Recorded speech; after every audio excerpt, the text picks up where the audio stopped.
My name's Bob. I am a sidelined employee working for a certain publishing company.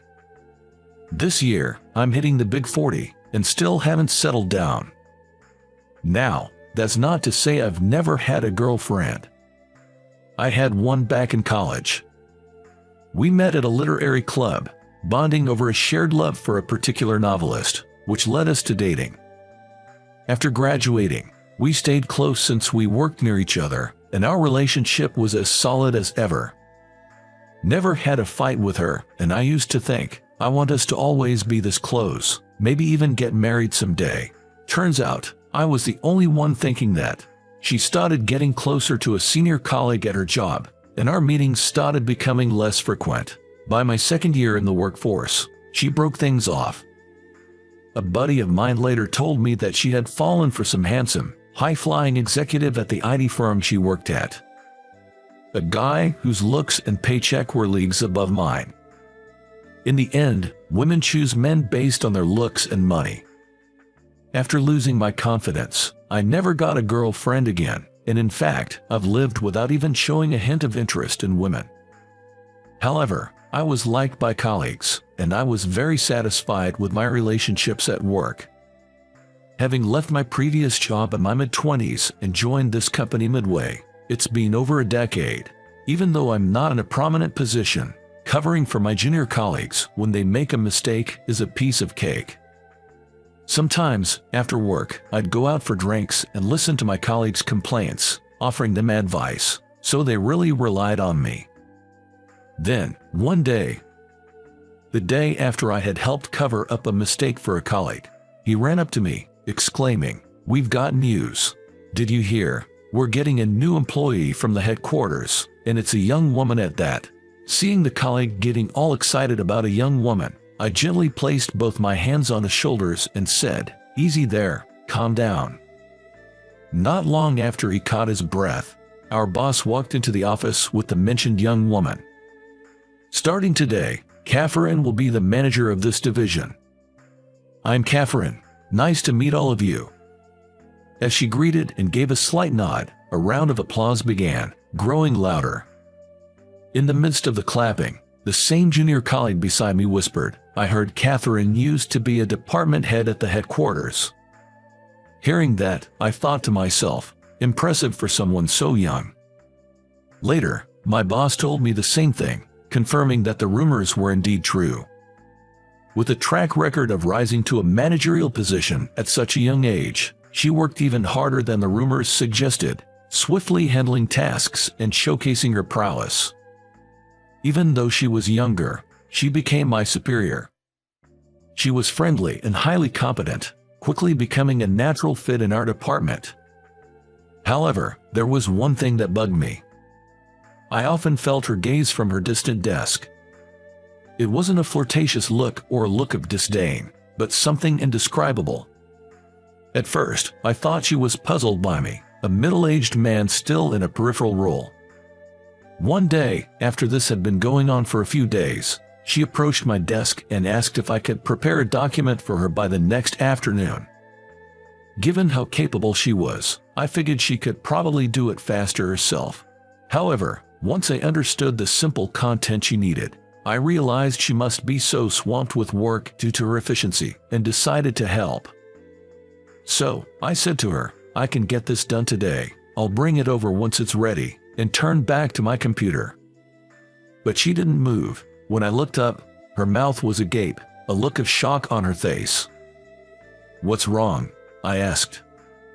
She seemed to snap out of it and said, "Oh, nothing. Thank you," before finally heading back to her desk.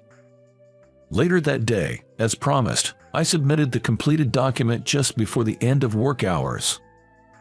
She looked even more shocked than before, glancing back and forth between the document and me. I braced myself, thinking she might criticize me for not doing a good enough job. Amazing. Those were the first words she finally managed to utter. Then she continued, "Who exactly are you?"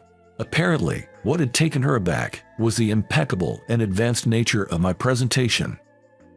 A younger colleague, looking quite curious after witnessing the scene, was about to approach when another colleague, sensing the tension between me and her, took the younger one's hand and said, "We'll be heading out now," and left the office.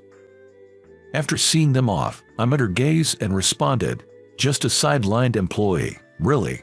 But with a look of incomprehension, she blurted out, "Hey," as she looked up at me with a puzzled expression. She then said, "No offense, but this French document isn't just something you can merely translate. Even folks at our headquarters find it intricate, and yet you've compiled it so flawlessly. It's unbelievable." While she continued to alternate her gaze between the document and me in sheer astonishment, I explained, "In truth, I studied abroad for a year during college. I studied French like my life depended on it. Interacting with native speakers during that time boosted my proficiency even more." Hearing my explanation, her expression of shock remained unchanged. "I get that you know French, but this document contains information that isn't just French-based. For a typical employee, translating non-French parts takes time, but you've done it so quickly. Just how many languages can you comprehend?" I simply responded with, "About 5, stating only the fact." At my brief response, she looked even more startled, almost as if she'd seen a ghost. "I can't believe someone of your caliber isn't in a top position here or at the headquarters," she said, holding her head in disbelief. Simply stating the truth and receiving such a reaction made me feel like I had done something wrong. An awkward silence ensued. After a brief pause, she looked at me with a smile, as if to shake off the previous tension. She then began to reveal the true reason behind requesting the document from me. "To be honest, ever since my first day here, I've been astounded by your work ethic, Bob. Given your age and the quality of your work, it wouldn't be surprising if you were making at our headquarters. I always wondered why, hence, to gauge your capabilities, I had you work on this intricate document.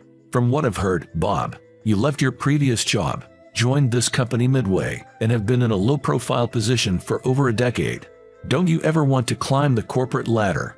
When she said that to me, I wondered if other colleagues had the same doubts about me. But I wasn't too interested in things like promotions or fancy titles.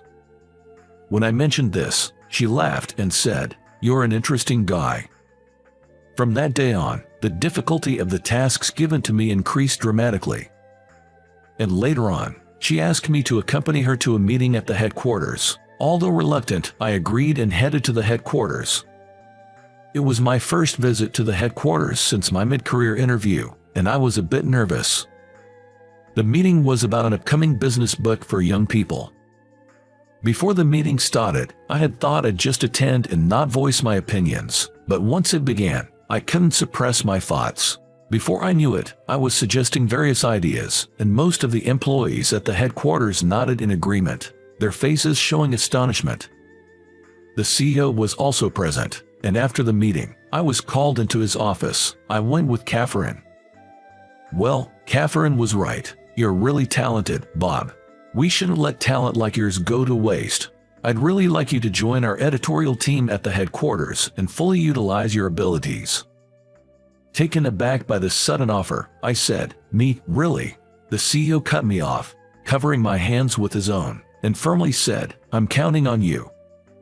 I still wanted to decline, but I felt I couldn't let down the CEO with the expectation he poured into that handshake. I murmured to myself, "I'll give it my best shot," and then replied, "Understood." I was transferred to the editorial department shortly after. When Catherine was transferred from the headquarters to my previous office, everyone was wondering why such a competent person was transferred, but this time, the looks I received were the exact opposite, cold and skeptical. "This old guy is getting transferred to the headquarters now. Wasn't he just a regular office worker all this time? Is he up for it?" When I first transferred, I often heard such comments. But I couldn't let that get me down. I had to deliver results here, to meet the expectations of the CEO and Catherine. From then on, I worked tirelessly, paying no mind to the stares and whispers. The hard work paid off. Eventually, even the employees who had once looked down on me began to recognize my contributions. The sense of fulfillment in this environment was something I never experienced in my previous position. I have grown fond of this workplace. One day, after getting used to my role at the headquarters, I was having lunch at my desk.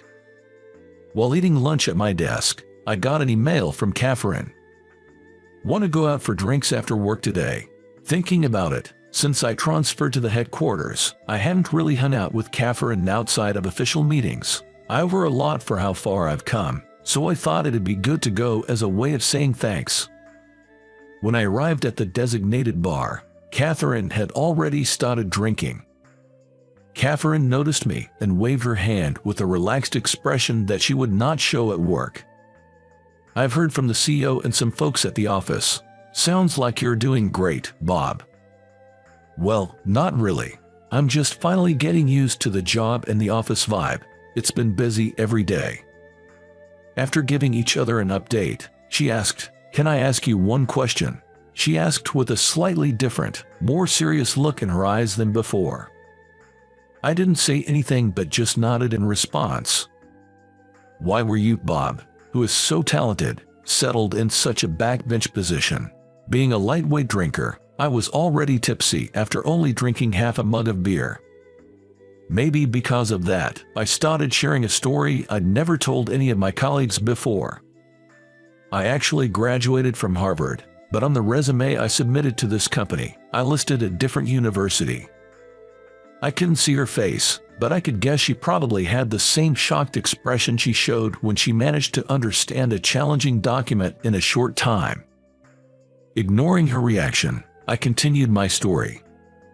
In my previous company, which was over a decade ago, I was brimming with enthusiasm from the get-go. I wanted to climb the corporate ladder and be among the elites. Not only did I have the ambition, but I was also one of the top performers among my peers. For a while, my colleagues were just as driven as I was. Every day was competitive and challenging, but it felt fulfilling. However, at some point, jealousy began to seep in from my peers. Before I knew it, they'd say things like, "Of course, he can do it. He's a Harvard grad," and I found myself taking on their work as if they were pushing it onto me out of spite. Gradually, the mental pressure took its toll, and I fell into depression. The next thing I knew, I had quit my job. People had such high expectations because of my Harvard background, thinking I could handle anything. I began to wonder if it was better to pretend to be less competent to avoid the extra stress. That's why I hid the fact that I was a Harvard grad and lied on my resume. Once I finished my story, I looked over at her. She seemed more engaged than I had expected, and I felt reassured. "That sounds tough. I kind of get it now." Well, honestly, pretending to be incompetent and being a sidelined employee at this company was easy at first. But if I hadn't met you, I might have just coasted until retirement without ever feeling this fulfilled. While I initially felt out of place when I transferred to our headquarters, now I really enjoy working with my colleagues and the environment. I owe a lot to you, Catherine. I can't thank you enough. Expressing my gratitude was a big reason I came here today, so being able to convey it made me feel refreshed. As for her, she looked a bit bashful and humbly said, "Oh, please, I didn't do much," though her expression hinted she appreciated the compliment. We chatted for a bit longer before she suddenly remembered, "Oh, right. I invited you here today because there's someone I want you to meet, Bob." Apparently, this individual is a professor, also a Harvard grad like me. I heard that he is a well-known professor in the publishing world, and that books written by him are sure to become bestsellers. He can be a bit stubborn and difficult, but maybe he'll listen if it's you, Bob. A few days later, Catherine and I went to meet the professor. "Hello," Catherine greeted as she opened the door. The professor, seated and engrossed in a newspaper, looked up with an exasperated expression and said, "You again. I have someone I'd like to introduce today." Saying this, Catherine gave me a strong push from behind to prompt me forward. "Pleased to meet you. I'm Bob from TZ Publishing." Despite Bob being a Harvard grad, he listed a different college on his resume and was sidelined at his job until recently. Her spilling the beans about my past right off the bat made me bow my head in surprise and embarrassment. However, the professor's reaction was unexpected. "Now, isn't that intriguing? he remarked, breaking into a cheerful laugh. "Well, let's at least hear what you have to say. You came to discuss publishing, didn't you?" I had been on guard because Catherine had warned me about his stubborn and difficult nature, but now that the ice was broken, I felt relieved. Prompted by the professor, Catherine and I took seats across the table from him. I was anxious about the possibility of him diving into technical topics I wouldn't be able to answer. However, our conversation remained casual. We chatted about me, about Catherine, and touched a bit on the publishing industry, losing track of time. It was evident the professor had warmed up to me. "Man, Bob, you're not only entertaining, but also sharp. If you'd be the lead editor, I'd consider publishing with your agency." "Really?" "Yes. But if we're doing this, we're aiming for a bestseller. I don't want to compromise on the content, so give it your all, Bob. I'm counting on you." And with that, I had won his favor, and, just as Catherine had hoped, we got to discuss publishing. "We did it, Bob. With your persuasion, even that stubborn professor was moved." I modestly replied, "It wasn't all me. I didn't do much, but deep down, I was ecstatic like never before. I couldn't believe I'd have the chance to work with such an esteemed individual like the professor in my life. The thought alone made me look forward to each new day." The business book for young adults that the professor and I collaborated on was a massive success. I was convinced that, with the professor, we could produce future classics, and so I delved even deeper into my work. That effort was never in vain. The books the professor and I released kept hitting the bestseller list, and my presence in the editorial department had grown immensely compared to before. And when I say it had grown, I don't just mean in terms of prominence. The sense of fulfillment I felt, something I would never have experienced in my previous job or back when I was just another face in the crowd, was incomparable to the past. Later on, my relationship with Catherine evolved from work colleagues to dating. Now, we're married and have been blessed with a beautiful daughter. My life, which was once set on coasting through average days until retirement, underwent a significant transformation after meeting Catherine and the professor. I hated my job because of my excellence, and at one point I even gave up my hard-earned title of Harvard grad. However, I was able to change thanks to encounters with people who could be described as fate. I was just lucky to have a fateful encounter, but when I see someone wanting to change their situation now, I want to tell them this. Don't fear change. Take action. Just waiting for an opportunity might mean you only get your chance after turning 40, or perhaps you might never find it in your lifetime. While 40 isn't too late, it's always better to grab chances sooner. If you seize opportunities early, you can enjoy longer and more fulfilling days. To those who are content with their current state, I'd like to ask, is that truly the best you can do? Thanks to the professor, there's no denying that I've become known as an editor with a string of bestsellers. But since the day the professor told me he liked my work, I've poured my heart and soul into my job day and night. I can proudly say that this hard work, while modest, has definitely contributed to the success of those bestsellers. Because with each book, I've given it my all. So, take a moment to reflect if your current situation is truly the result of giving your very best, and if you feel there's more you can achieve, that you are not at your limit, then I urge you to act now. Effort is always rewarded in one way or another. If my life, where I even falsified my education to become a sidelined employee, can change so drastically from just a few encounters, so can yours.